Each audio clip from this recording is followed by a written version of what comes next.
ওম শান্তি। সাকার বাংলা মুরলী 13ই অক্টোবর 2025। আজকে বাবা বলেছেন, মিষ্টি বাচ্চারা, তোমরা দেবতা হবে এই জন্য মায়ার অবগুণকে ত্যাগ করো। ক্রোধ করা, কাউকে মারা, বিরক্ত করা, কুকর্ম করা, চুরি চামারি করা, এসব হলো মহাপাপ। তো আজকে পরমপিতা পরমাত্মা আমাদের এই বর্তমান যখন মায়া আমাদেরকে শূদ্র বানিয়ে দিয়েছে, আমাদের আচার আচরণ ব্যবহার নিত্যদিনের কাজকর্ম যখন আমাদের দেবতা বিরুদ্ধ হচ্ছে, তখন পরমাত্মা আমাদেরকে স্মরণ করিয়ে দিচ্ছেন, আমাদের মনন চিন্তন করতে বলছেন, আমাদের সামনে সেই স্মৃতি দিচ্ছেন যে তোমরা যদি নর থেকে নারায়ণ হতে চাও, দেবী দেবতা হতে চাও, তাহলে তোমাদের আচার আচরণকে, ব্যবহারকে এবং মায়ার দেওয়া অবগুণকে তোমরা ত্যাগ করো। তার মধ্যে আছে কাউকে মারা, কাউকে বিরক্ত করা, কোনো জিনিস না বলে উঠিয়ে নেওয়া, চুরি করা, অন্যায় আচরণ করা, এসব হলো মহাপাপ। কারণ কর্মের হিসাবকে যদি আমরা না জানি, তাহলে কর্মবন্ধন থেকে যদি আমরা মুক্ত না হই, তাহলে আমরা কী করে আশা করি যে আমরা দেবী দেবতা হব? আজকের প্রশ্ন, এই জ্ঞানে কোন বাচ্চারা দ্রুত এগিয়ে যেতে পারে? লোকসান কার হয়? একই প্রশ্নে দুটি প্রশ্ন। উত্তর, যে নিজের খুব ভালো চার্ট রাখতে পারে সে দ্রুত এগিয়ে যায়। যে দেহি অভিমানী হয়ে থাকতে পারে না, তারই লোকসান হয়।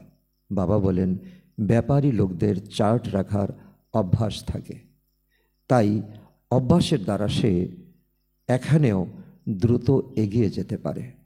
কারণ লৌকিকে যদি আমাদের ব্যবসায়ী অভিজ্ঞতা থাকে, কারণ ব্যবসায়ীদের সবচেয়ে বড় তাদের পজিটিভিটি হলো তারা রাত্রিবেলা তারা চার্ট রাখবে, আজকে কতটা আমার লাভ হয়েছে, এবং সংকল্প করবে আগামী দিন আমাকে আরও লাভ করতে হবে।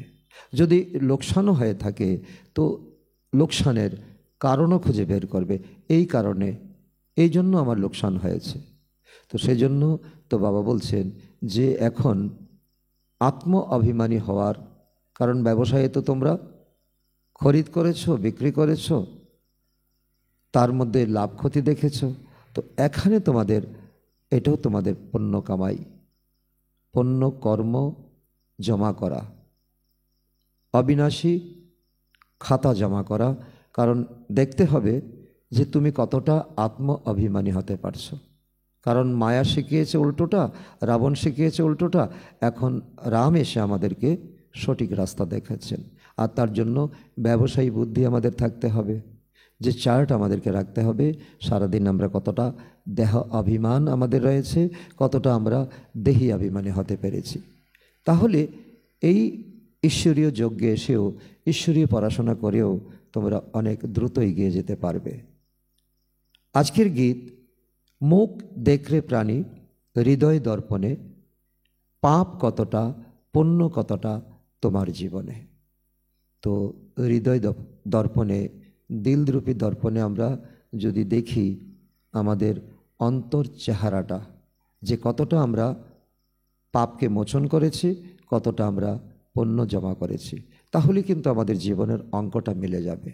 ঈশ্বর কেন পাঠিয়েছেন, রাবণ আমাদেরকে কি বেহাল করিয়েছে, এখন আমাদেরকে কি পুণ্য কর্ম করতে হবে। ওম শান্তি। রুহানি পাঠধারী বাচ্চাদের বাবা বোঝাচ্ছেন, কারণ বাচ্চারাই ব্যাহতের নাটকে কি করছে, পার্ট প্লে করছে। পার্ট হলোই তো মনুষ্যদের, কারণ এই দুনিয়াতে পশু পাখি জীবজন্তু অনেক আছে, কিন্তু ঈশ্বর পাঠ হিসাবে ধরছেন, কর্ম হিসাবে ধরছেন আমাদেরকে। আমাদের যদি উন্নতি হয় তাহলে পশু পাখি এবং সকলেরই কর্ম ভালো হবে, তারা উন্নত জীবন প্রাপ্ত করবে। তো এই জন্য মনুষ্যদের পার্টকে বিবেচনা করা হয়। যদিও বেদশাস্ত্র পরে শিবের পূজা করে, কিন্তু বাবা বলছেন এতে কেউ আমাকে প্রাপ্ত করতে পারে না। ভক্তি হলোই নিচে নেমে যাওয়ার কলা, নিচে নেমে যাওয়ার রাস্তা। জ্ঞানে হয়ই সদ্গতি। তাহলে অবশ্যই তো অন্য কিছুতে হবে নিম্নগতি। কারণ জ্ঞানে যদি আমাদের সদ্গতি হয়, তাহলে তার উল্টোটা কি? অজ্ঞানতা আমাদের নিম্নগতি হয়েছে। তো এই হলো এক খেলা, যাকে কেউ জানে না। এই দুনিয়াতে তো কত রকমের খেলা হয়, পাপ পুণ্যের খেলা, কর্ম বিকর্মের খেলা। তো এখানে তো পরমাত্মা বলছেন, তো এখানে এটাও একটা খেলা তোমাদের। একবার তোমরা উপরে ওঠো, একবার তোমরা নিচে নেমে আসো। তো শিবলিঙ্গকে যখন পূজা করে, তখন তাকে ব্রহ্ম বলা যাবে না। উনি কে যাকে পূজা করা হয়? শিবলিঙ্গের মধ্যে কি সেই ব্যক্তিত্ব, কি সেই মহত্ব লুকিয়ে আছে? কে তিনি যাকে পূজা করা হয়? ওনাকেও ঈশ্বর ভেবে পূজা করতে থাকে। যখন তোমরা শুরুতে ভক্তি শুরু করেছিলে দ্রাপর যুগে, তো তখন শিবলিঙ্গ হীরের বানিয়েছিলে, তাই না?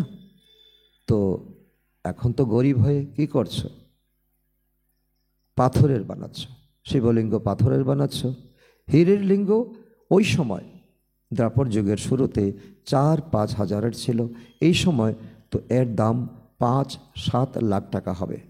এমনিতে তো আসল হীরা পাওয়াও এখন খুব মুশকিল, কারণ আসল নকলের পার্থক্যটা অনেকে বুঝবেও না। আসল জহুরি ছাড়া কেউ বুঝে? তো পাথর বুদ্ধি হয়ে গেছে, তাই পুজোও পাথরের মূর্তির করে থাকে, অজ্ঞানতার বশীভূত হয়ে। এ তো মহা অজ্ঞানতা না?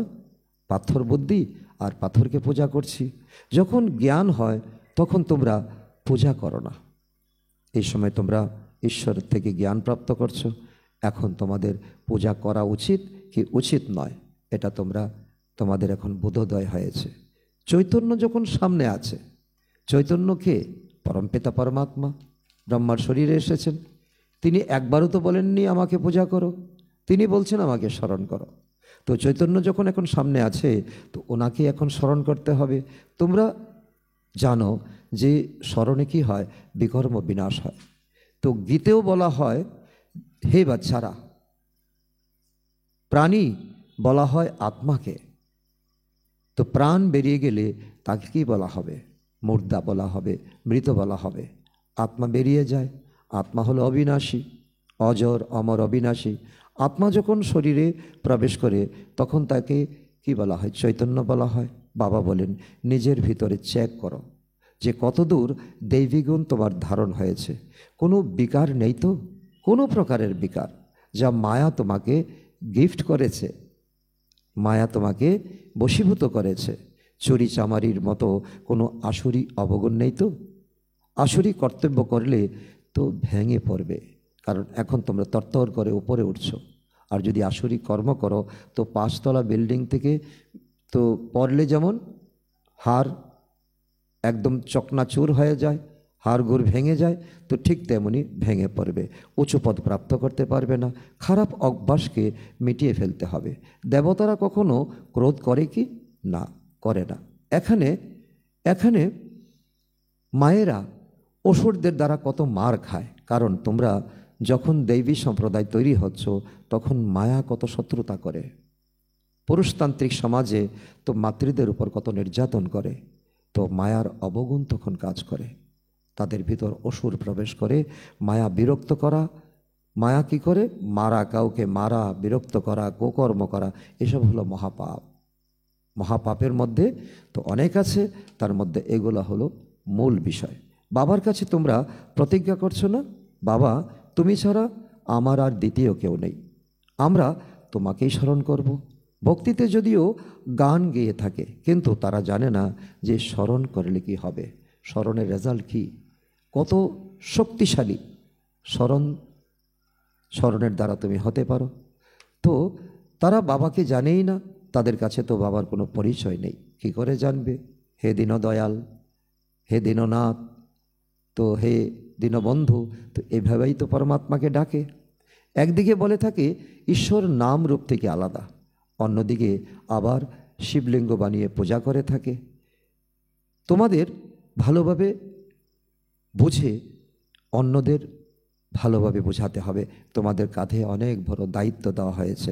বাবা বলে তোমরা জাজ করো, তোমরা চেক করো, জাজ করো মহান আত্মা কাকে বলা হবে। শ্রীকৃষ্ণ তো হলোই স্বর্গের প্রথম প্রিন্স, তাই না? যে সে মহাত্মা নাকি আজকালের কলিযুগী মনুষ্যরা মহাত্মা? শ্রীকৃষ্ণ মহাত্মা না বর্তমান সময়ে যারা অনেক বেশভূষা পরে, অনেক ধরনের তাদেরকে বিভিন্নভাবে সাজিয়ে রাখে, তারা মহাত্মা? না, শ্রীকৃষ্ণ মহাত্মা। শ্রীকৃষ্ণের তো বিকার দ্বারা জন্ম হয় না। সত্যযুগে তো হলো নির্বিকারী দুনিয়া, তো এটা তো হলো বিকারী দুনিয়া, কাম বিকারের দ্বারা উৎপত্তি। তো নির্বিকারীদের অনেক টাইটেল এখানে দেওয়া হয়। বিকারীদের টাইটেল কি? নির্বিকারীদের তোমরা অনেক রকমের টাইটেল দাও, তো বিকারীর কি টাইটেল দেবে? তো শ্রেষ্ঠাচারী তো এক বাবাই বানায়, তিনি হলেন সবচেয়ে উঁচু থেকে উঁচু। এখন আমাদের এই বাবাকে চিনতে হবে, বাবার পরিচয় সবাইকে দিতে হবে। অন্য সব মনুষ্যরা পাঠধারী, তো তাদের পাঠ বাজাতে আসতেই হয়। সত্যযুগ হলো শ্রেষ্ঠ মনুষ্যদের দুনিয়া। সেখানের জানোয়ার ইত্যাদি সব থাকবে শ্রেষ্ঠ থেকে শ্রেষ্ঠ। জানোয়াররা কখনো সেখানে ক্ষতি করে না। এখানে তো কত রকম নিকৃষ্ট জানোয়ার, তার দ্বারা মানুষের কত রকমভাবে মানুষের অসুখ বিসুখ তৈরি হয়। তো সেখানে মায়ার আবন নেই সত্যযুগে। সেখানে এমন কোনো তমগুণী দুঃখদায়ী জানোয়ার থাকবে না, সত্যযুগে বিকারের ছিটে ফোটাও থাকবে না। তো সত্যযুগ সম্পর্কে আমাদের কংক্রিট এক তো বাবা আমাদের চিত্র তুলে ধরছেন। বাবার এই মুরলির আধারে আমাদের এমন চিত্র সামনে ভাসিয়ে তুলতে হবে। তাহলে তো সেখানে বাচ্চাদের জন্ম কিভাবে হবে এটাও তোমরা বাচ্চারাই জানো। সেখানে সম্পূর্ণ নির্বিকার হবে, তো দুনিয়াই হবে নির্বিকার। আর সেখানে সম্পূর্ণ দুনিয়ায় হবে যোগবলের দ্বারা।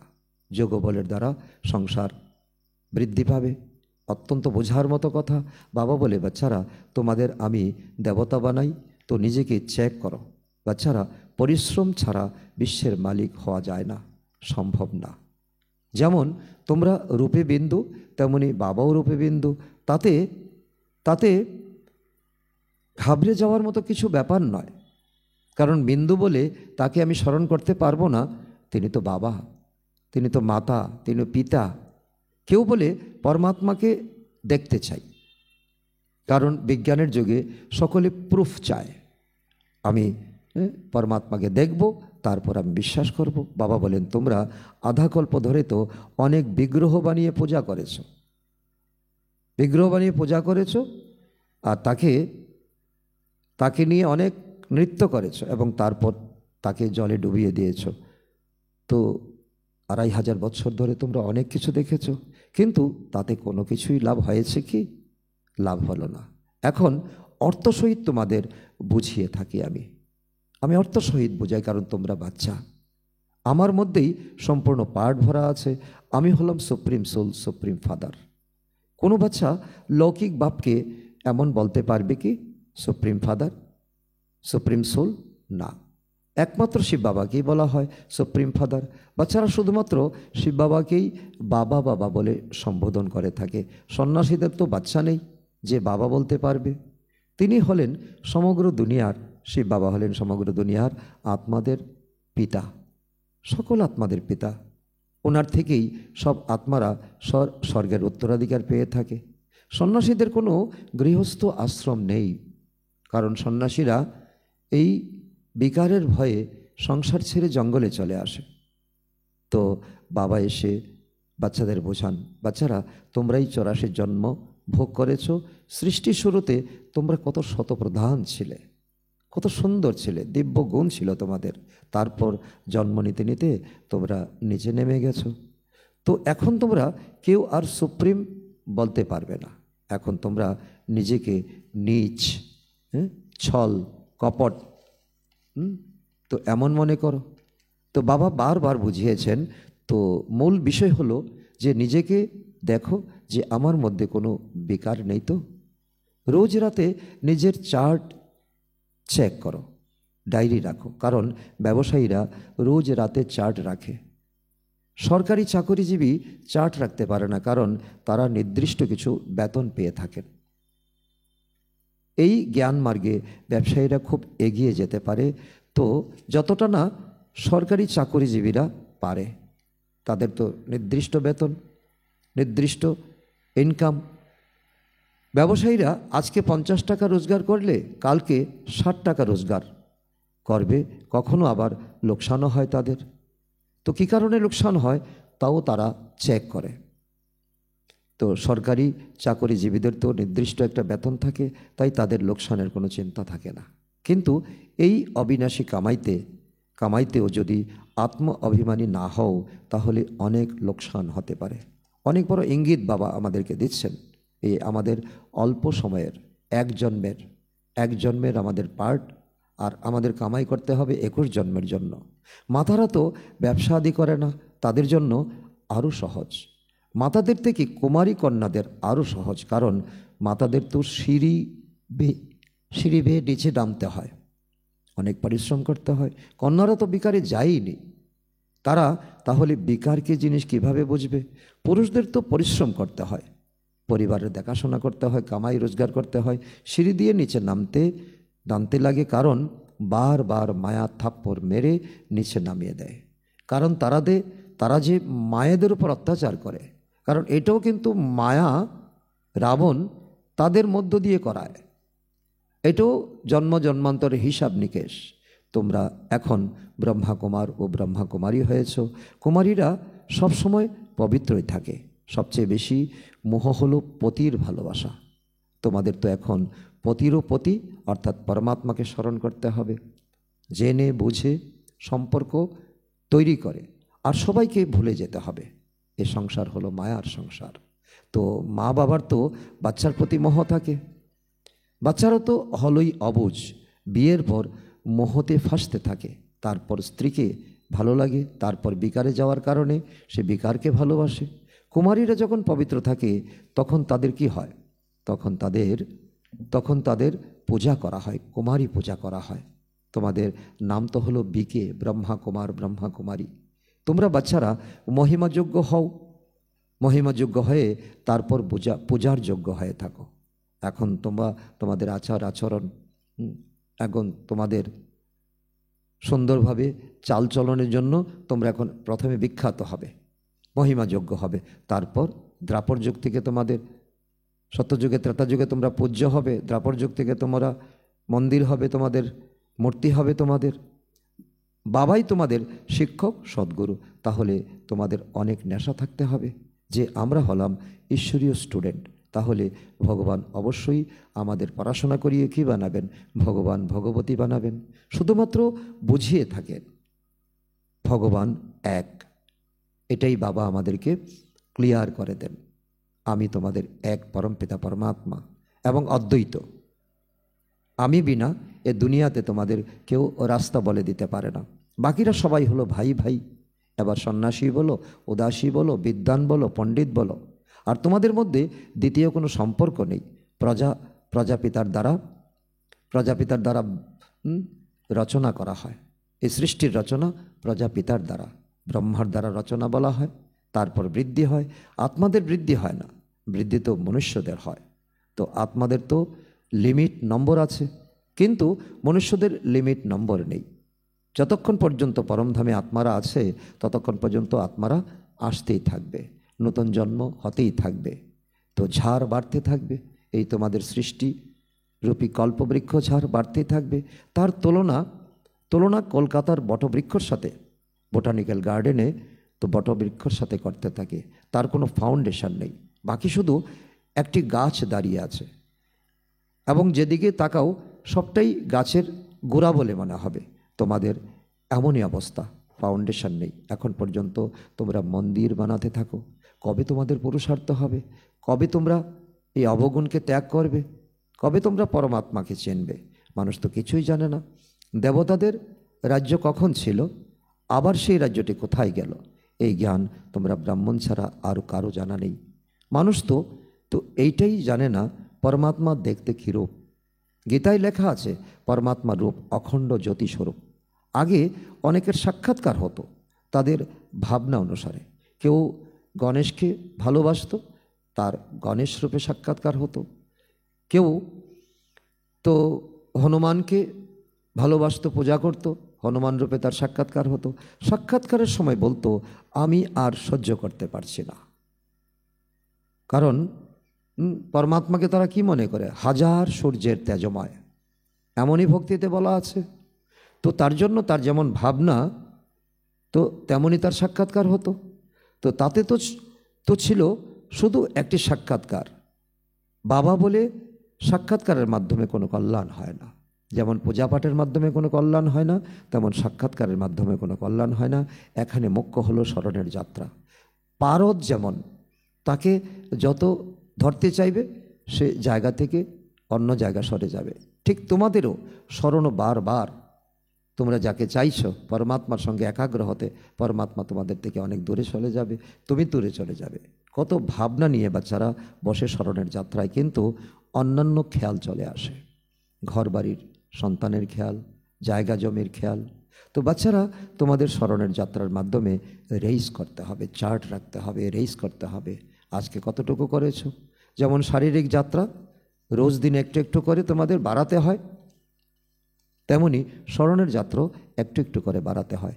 এমন নয় যে চট করে পারফেক্ট হয়ে যাবে, তো পাপ কাটতে সময় লাগে। কর্মাতীত অবস্থা হয়ে গেলে তো এই শরীরই আর থাকবে না। যতক্ষণ সাধন আছে তো ততক্ষণ পর্যন্ত সাধনা করতে হবে, কিন্তু এখন কেউই কর্মাতীত অবস্থায় যেতে পারবে না। এখন তোমরা বাচ্চাদের এক বাবাকে স্মরণ করতে হবে, যতই কঠিন হোক না কেন তোমাদের এখন একাগ্রচিত হতে হবে এবং নিজেকে দেখতে হবে আমার দ্বারা কোনো পাপ কর্ম হয় না তো। চার্ট অবশ্যই রাখতে হবে। ব্যবসায়ীরা কি করে দৈনন্দিন লাভ লোকসানের চার্ট রাখে। এরূপ ব্যবসায়ীরা তো রাতারাতি কিন্তু ধনবান হয়ে যায় না, তাদেরও পরিশ্রম করতে হয়। বাবার কাছে যত নলেজ আছে সব বাচ্চাদের দিয়ে দেন। বাবা বলেন আমার আত্মাতে এই অবিনাশী জ্ঞান ভরা থাকে, আমাকে জ্ঞানের সাগর বলা হয়। হুবহু তোমাদের তাই শুনিয়ে যাই যা কল্প পূর্বে শুনিয়েছিলাম। তো ড্রামায় এই পার্ট বদলানো যাবে না। এই কল্পে শোনাচ্ছি, আবার আগামী কল্প আমি আসব। এই ড্রামা থেকে কেউ মুক্তি পেতে পারে না, কারণ পাঠ করতেই হবে, আসতেই হবে। পাপ যদি করে থাকো পাপকে মোচন করতে আসতে হবে। হ্যাঁ, তোমরা যখন জীবনমুক্ত অবস্থায় থাকবে তখন কিছু সময়ের জন্য অন্য আত্মারা তাদের পাঠ থেকে মুক্ত থাকবে, কারণ তোমরা সত্যযুগে থাকবে। অন্য আত্মারা কোথায় থাকবে? পরমধামে থাকবে, তাদের পাঠই থাকবে না। তোমরা হলে অলরাউন্ড পাঠধারী। তোমরা বাচ্চারা 84 জন্ম নিয়ে থাকো, অন্য সকল আত্মারা ঘরে থাকবে, পরমধামে থাকবে, আবার তাদের সময় অনুসারে তারা আসতে থাকবে। যারা সদাকালের জন্য এই দুনিয়া থেকে মুক্তি চায় তারা তোমাদের এই জ্ঞান শুনবে না, কারণ যারা ভক্তর থেকেও আরও নিচে ডিগ্রি, কারণ ভক্তরা তো একটা সময় হয়তো তোমাদের জ্ঞান শুনবে, কিন্তু যারা একেবারে চায় তো আত্মা আমি পরমাত্মাতে বিলীন হয়ে যাব, ব্রহ্মলোকে বিলীন হয়ে যাব, আসবো না দুনিয়াতে, মোক্ষই চাই আমার, তারা তোমার জ্ঞান শুনবে না।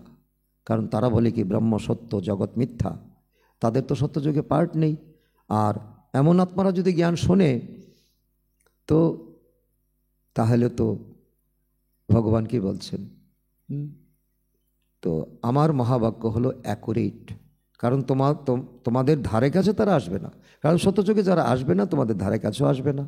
এখন আত্মারা মশার ঝাঁকের মতো আসবে আবার চলে যাবে। বাচ্চারা তোমরা তো ড্রামা অনুসারে পড়াশোনা করো, জানো যে কল্প পূর্বেও রাজযোগ বাবা শিখিয়েছিলেন। তোমরা আবার অন্যদের বুঝিয়ে থাকো। শিববাবু এমন কথাই বলেন। শিব বাবা কি বলেন? নিজেকে আত্মা মনে করে আমি পিতা পরমাত্মাকে স্মরণ করো। এটাই তো মনমনা ভব। এখন তোমরা জানো বাচ্চারা তোমরা কত উচ্চ কোলের ছিলে, এখন কত নীচ হয়ে গেছো, কত নীচ হয়ে গেছো। তো আবার বাবা তোমাদের উচ্চ বানিয়ে দেন। তোমরা কত গালি দিয়েছো বাবাকে, তাই বলে বাবাকে তোমাদের উপর রাগ করেছেন? তাহলে এমন পুরুষার্থ করতে হবে। এখানে তো তোমরা আসোই বাচ্চারা রিফ্রেশ হওয়ার জন্য। কোথায়? সেই মধুবন, আমাদের রিফ্রেশ হওয়ার বাবার ঘর। তো তার নাম রাখা হয়েছে মধুবন। কলকাতা বা বোম্বেতে এসে তো বাবা মুরলী তো শোনায় না, মুরলী মধুবনে শুনিয়া থাকেন। মুরলী শুনতে হলে বাবার কাছে আসতে হবে, মধুবনে যেতে হবে। আর মধুবনে যেতে গেলে যোগ্যতা অর্জন করতে হবে। মুরলী শুনে আত্মাকে রিফ্রেশ করতে হবে। এই সময় এটা হলো তোমাদের পরম কর্তব্য। মুরলীতে নতুন নতুন পয়েন্ট বাবা, মুরলীর দ্বারা নতুন নতুন পয়েন্ট বাবা শোনান। তো ক্লাসে এসে মুরলী শুনলে পরে তো মুরলীকে তাড়াতাড়ি ধারণ করতে পারবে। ঘরে বসে শোনা আর ক্লাসে বসে শোনার মধ্যে রাত্র দিনের পার্থক্য থাকে। আগে গিয়ে তোমাদের সামনে ড্রামার অনেক রাজ খুলতে থাকবে। তো ড্রামা বলে তোমরা এখন যেমন চিৎকার করছো, তো আগামী দিনে তোমরা ক্লিয়ার হয়ে যাবে ড্রামা কাকে বলে। তো বাচ্চারা বাবা এখন সব শুনিয়ে দিলে তো তোমাদের আকর্ষণ কমে যাবে, তাই না? তো এই কারণে বাবা বলছে আগামী দিনে তোমরা শুনবে। এখন তা পার্ট নেই, আমি শোনাতে পারবো না। এতটুক আমি জানি, আগামী দিনে আরও অনেক রহস্য আমি তোমাদের কাছে তুলে ধরতে পারবো।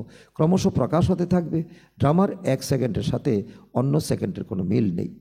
বাবা আসেন বাচ্চাদের সেবা করতে। তো বাচ্চাদেরও কর্তব্য বাবার খেদমতগার হওয়া, মদতগার হওয়া, সাহায্যকারী হওয়া। তো এই জন্য কম থেকে কম তো এতটুকু তো বলতে পারো, বাবাকে স্মরণ করো, সকলের কাছে মেসেজটা দিয়ে দাও। কারণ এখন তো মোবাইলের যুগ, মোবাইলে মেসেজ করতে পারো, পর্চা ছাপাতে পারো। আর সকলকে এটা বোঝাও, বাবাকে স্মরণ করো, পবিত্র হও। বিহলি বিযোগী। পবিত্রতাতে সবাই ফেল হয়ে যায়, কারণ স্মরণের যাত্রা ভুলে যায়। তোমাদের তো এখন খুশি হওয়া চাই, আমরা এখন অসীম জগতের বাবার কাছে বসে আছি। সাধারণ কথা নয়। ঋষিমুনিরা তো শয়ে শয়ে বৎসর ধরে অপেক্ষা করছে, হাজার হাজার বৎসর অপেক্ষা করছে, যাকে কেউ চেনে না, জানে না। জ্ঞানের সাগর এক শিব বাবাই। দেহদারি থেকে বুদ্ধিযোগ বের করে এক বাবার স্মরণে থাকতে হবে। এই ব্রহ্মা বাবার রত্রি হলো শিব বাবার।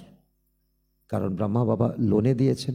ব্রহ্মা বাবাকে সম্মান না দিলে ধর্মরাজার কাছ থেকে খুব সাজা পেতে হবে। এও বাবা আমাদেরকে কর্মের গহ্য গতি বুঝিয়ে দিচ্ছেন। বড়দেরকে সম্মান দিতে হবে। তো আদিদেবকে তো অনেক সম্মান করে থাকো না, আদিদেবের মন্দির আছে। তো এই জড়চিত্রকে এত সম্মান করো। কোথায় আদিদেবের মন্দির? সেখানে কত দূর থেকে লোক যায় এবং সেখানে গিয়ে তো তাকে নমন করে, পূজা করে।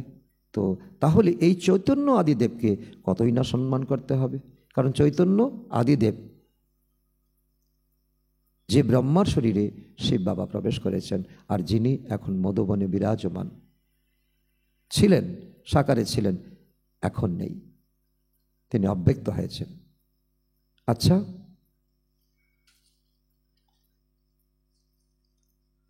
মিষ্টি মিষ্টি হারানেদি বাচ্চাদের প্রতি মাতা পিতা বাপদাদার স্মরণের স্নেহ সুমন আর সুপ্রভাত। আত্মাদের পিতা তার আত্মারূপী বাচ্চাদের জানাচ্ছেন নমস্কার।